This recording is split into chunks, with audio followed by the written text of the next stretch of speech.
नमस्कार विद्यार्थी मित्रांनो, अभ्यास अलर्ट या आपल्या यूट्यूब चॅनलवरती आपलं स्वागत आहे. तर विद्यार्थी मित्रांनो, आज आहे गुढीपाडवा आणि गुढीपाडव्याच्या तुम्हा सर्वांना हार्दिक शुभेच्छा. तर चला, आज पाहणार आहोत आपण 19 मार्च 2026च्या अत्यंत महत्त्वाच्या चालू घडामोडी. तर व्हिडिओ पहिल्यापासून शेवटपर्यंत पाहण्याचा प्रयत्न करा. अतिशय महत्त्वाचे आणि निवडक प्रश्न असणार आहेत, जे की तुम्हाला कोणत्याही स्पर्धा परीक्षेमध्ये डायरेक्ट विचारले जाऊ शकतात. तर विद्यार्थी मित्रांनो बघा, आजचा प्रश्न क्रमांक 1 आहे, हिंदी भाषेतील साहित्य अकादमी पुरस्कार 2025 कोणाला मिळाला आहे? ओके, तर बघा विद्यार्थी मित्रांनो, महत्त्वाचा प्रश्न आहे. याचं उत्तर असणार आहे ऑप्शन नंबर सी, म्हणजेच ममता कालिया. तर ममता कालिया यांना हिंदी भाषेमधील साहित्य अकादमी पुरस्कार 2025चा जो आहे तो मिळालेला आहे. ओके, तर बघा विद्यार्थी मित्रांनो, हिंदी भाषेतील साहित्य अकादमी पुरस्कार 2025चा जो आहे तो ज्येष्ठ लेखिका ममता कालिया यांनाही जाहीर झालेला आहे. ओके, तर बघा, त्यांना त्यांच्या जीते जी इलाहाबाद या संस्मरण म्हणजेच मेमोर या प्रकारातील पुस्तकासाठी हा बहुमान पुरस्कार भेटलेला आहे. ओके, म्हणजेच हा पुरस्कार भेटलेला आहे त्यांना. तर लक्षात ठेवा विद्यार्थी मित्रांनो. तर बघा, इतर भाषेतील पुरस्कार आपण पाहणार आहोत. तर विद्यार्थी मित्रांनो बघा, मराठी भाषेतील साहित्य अकादमी पुरस्कार 2025चा जो आहे तो कोणाला भेटला आहे तो पाहूयात आपण. बघा, मराठी भाषेतील भेटलेला आहे राजू बाविस्कर यांना. तर त्यांच्या काळ्या निळ्या रेषा या पुस्तकासाठी त्यांना हा पुरस्कार भेटलेला आहे. बघा, या पुस्तकामध्ये त्यांनी आपला चित्रकलेचा प्रवास आणि वंचित वर्गातील संघर्षाचे चित्रण केले आहे. ओके, तर लक्षात ठेवा. तर बघा, चला पुढचा पुरस्कार बघूयात आपण इंग्रजीमधील. तर इंग्रजीमधील पुरस्कार भेटलेला आहे नवतेज सरना यांना. ओके, तर बघा, त्यांचे पुस्तक आहे क्रेम्सन स्प्रिंग. ओके, असं या कादंबरीचं नाव आहे. ओके, लक्षात ठेवा. तर बघा, ही जी कादंबरी आहे ती 1919च्या जालियनवाला बाग हत्याकांडावरती आधारित आहे. ओके, लक्षात ठेवा. चला बघा, पुढचा पुरस्कार आहे संस्कृतमध्ये. तर संस्कृतमध्ये भेटलेला आहे महामहोपाध्याय साधू भद्रेशदास. ओके, असं यांचं नाव आहे. बघा, त्यांचे पुस्तक आहे प्रस्थानचतुष्टे ब्रह्मघोष. बघा, पुस्तकाचं नाव आहे प्रस्थानचतुष्टे ब्रह्मघोष. ओके, लक्षात ठेवा. आणि विद्यार्थी मित्रांनो लक्षात ठेवा, कारण की आगामी परीक्षेमध्ये तुम्हाला यामधील क्वेश्चन हमखास विचारला जाऊ शकतो. ओके, चला पुढचा प्रश्न बघूयात आपण. प्रश्न क्रमांक 2 आहे, ऑपरेशन एपिक फ्युरी हे कोणत्या देशाने चालवले आहे? ओके, तर बघा, नुकतेच चर्चेत असणारे ऑपरेशन एपिक फ्युरी हे चालवले आहे अमेरिका आणि इस्रायल या देशाने. ओके, लक्षात ठेवा. तर बघा, इस्रायल आणि अमेरिकेने इराणवरती हल्ला केला आहे नुकताच, तर त्यामुळेच त्यांनी त्या ऑपरेशनचे नाव दिले आहे ऑपरेशन एपिक फ्युरी. ओके, तर विद्यार्थी मित्रांनो लक्षात ठेवा.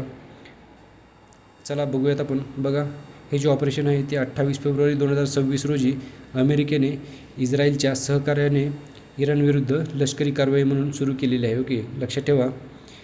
चला पुढचा प्रश्न बघूयात आपण विद्यार्थी मित्रांनो. प्रश्न क्रमांक 3 आहे. बघा, अमृत मित्र महोत्सव 2026 हा गृहनिर्माण आणि शहरी व्यवहार मंत्रालयाने कोणत्या शहरात आयोजित केला आहे? बघा, याचं उत्तर असणारा विद्यार्थी मित्रांनो ऑप्शन नंबर डी, नवी दिल्ली. तर बघा, नवी दिल्लीमध्ये अमृत मित्र महोत्सव 2026 हा आयोजित केलेला आहे. ओके, तर कोणी केलेला आहे? तर गृहनिर्माण आणि शहरी व्यवहार मंत्रालयाने हा कार्यक्रम आयोजित केलेला आहे. ओके, लक्षात ठेवा. तर विद्यार्थी मित्रांनो बघा, पुढचा प्रश्न बघूयात आपण. प्रश्न क्रमांक 4 आहे, ऑपरेशन थंडर कोणत्या 2 आंतरराष्ट्रीय संघटनांनी नुकतेच सुरू केलेले आहे? तर लक्षात ठेवा विद्यार्थी मित्रांनो, महत्त्वाचे ऑपरेशन आहे. ओके, तर बघा, याचं उत्तर असणार आहे ऑप्शन ए, म्हणजेच इंटरपोल आणि जागतिक सीमाशुल्क संघटना. तर या 2 संस्थांनी ऑपरेशन थंडर हे नुकतेच सुरू केलेले आहे. ओके, तर विद्यार्थी मित्रांनो बघा, कशाबद्दल आहे ऑपरेशन हे पाहूयात आपण. चला, ऑपरेशन थंडर हे जे आहे ते खालील म्हणजेच इंटरपोल आणि वर्ल्ड कस्टम्स ऑर्गनायझेशन म्हणजेच आंतरराष्ट्रीय सीमाशुल्क संघटना. ओके, तर लक्षात ठेवा, हे एक जागतिक स्तरावरील वन्यजीव तस्करीविरोधी अभियान आहे ज्यामध्ये अनेक देश सहभागी झालेले आहेत. चला पुढचा प्रश्न बघूयात आपण. प्रश्न क्रमांक 5 आहे. बघा, राष्ट्रीय आणि किनारी सुरक्षा मजबूत करण्यासाठी सागर कवच मॉक ड्रिल कोठे आयोजित करण्यात आली आहे? तर विद्यार्थी मित्रांनो बघा, सागर कवच ही जी मॉक ड्रिल आहे ती नुकतीच ऑप्शन नंबर सी म्हणजेच माहे पुदुच्चेरी आणि केरळचा किनारा येथे आयोजित करण्यात आलेले आहे. ओके, तर लक्षात ठेवा, महत्त्वाचा प्रश्न आहे. ओके, प्रश्न क्रमांक 6 बघूयात आपण. खालीलपैकी पहिले ट्विन इनिशिएटिव्ह सुरू करणारे पहिले बंधन कोणते आहे? ओके, पहिले बंदर कोणते बनले आहे? ओके, तर विद्यार्थी मित्रांनो बघा, ट्विन इनिशिएटिव्ह हे सुरू करणारे पहिले बंदर बनलेले आहे VO चिदंबरनार बंदर. ऑप्शन नंबर बी याचं उत्तर असणार आहे. तर VO चिदंबरनार बंदर हे पहिले भारतातील बंदर बनलेले आहे जेथे की ट्विन इनिशिएटिव्ह सुरू झालेला आहे. ओके, तर लक्षात ठेवा, पहिलेच असल्यामुळे प्रश्न महत्त्वाचा आहे. ओके, तर विद्यार्थी मित्रांनो बघा, हे जे बंदर आहे ते तमिळनाडू या राज्यामधील थुथुकुडी येथे असून डिजिटल ट्विन तंत्रज्ञान वापरले जाणारे हे पहिले भारतीय बंदर आहे. ओके, लक्षात ठेवा. प्रश्न क्रमांक 7 बघूयात आपण. 12वी आशियाई पॅसिफिक प्रादेशिक परिषद 2026 कोठे आयोजित करण्यात आली आहे? तर बघा, याचं उत्तर असणारा विद्यार्थी मित्रांनो ऑप्शन नंबर बी, नवी दिल्ली. तर भारताची राजधानी असणारे नवी दिल्ली या शहरामध्ये 12वी आशियाई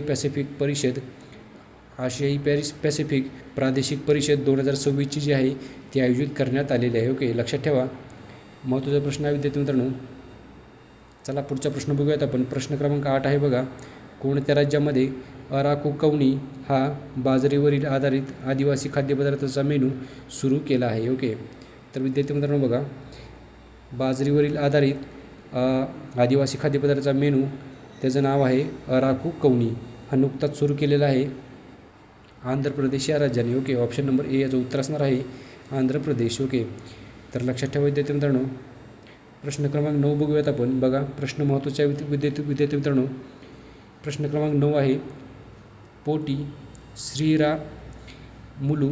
बघा, पोटी श्रीरामुलू या स्वातंत्र्य सैनिकांच्या 58 फूट उंचीच्या बलिदान पुतळ्याचे अनावरण कोणी केले आहे? ओके, तर बघा, यांचं नाव आहे पोटी श्रीरामुलू. ओके, हे एक स्वातंत्र्य सैनिक आहेत आणि त्यांच्या 58 फूट उंचीच्या बलिदान पुतळ्याचे अनावरण नुकतेच केलेले आहे चंद्राबाबू नायडू यांनी. ओके, तर लक्षात ठेवा विद्यार्थी मित्रांनो, आंध्र प्रदेश या राज्याचे मुख्यमंत्री आहेत चंद्राबाबू नायडू. ओके, आणि त्यांनी नुकतेच पोटी श्रीरामुलू या स्वातंत्र्य सैनिकांच्या 58 फूट उंचीच्या बलिदान पुतळ्याचे अनावरण केलेले आहे. ओके, लक्षात ठेवा. तर विद्यार्थी मित्रांनो, चला पुढचा प्रश्न बघूयात आपण. प्रश्न क्रमांक 10 आहेत बघा. इस्लाम विरोधी म्हणजेच इस्लामद्वेषी विरोधी आंतरराष्ट्रीय दिवस दरवर्षी कधी साजरा केला जातो? याचं उत्तर असणार आहे ऑप्शन नंबर ए, म्हणजेच 15 मार्च. तर दरवर्षी आपण इस्लामद्वेषी विरोधी आंतरराष्ट्रीय दिवस दरवर्षी 15 मार्च रोजी साजरा करतो. ओके, लक्षात ठेवा. तर विद्यार्थी मित्रांनो बघा, इस्लामद्वेषी विरोधी आंतरराष्ट्रीय दिवस म्हणजेच international day to combat Islamophobia असं याचं नाव आहे. तर बघा, हा जो दिवस आहे तो 15 मार्च रोजी आपण दरवर्षी साजरा करतो. ओके, लक्षात ठेवा विद्यार्थी मित्रांनो. तर विद्यार्थी मित्रांनो, आजच्या दिवसाचे काही करंट अफेअरचे प्रश्न होते ते संपूर्ण आपण कव्हर केलेले आहेत. तर भेटूयात आपण उद्या. धन्यवाद.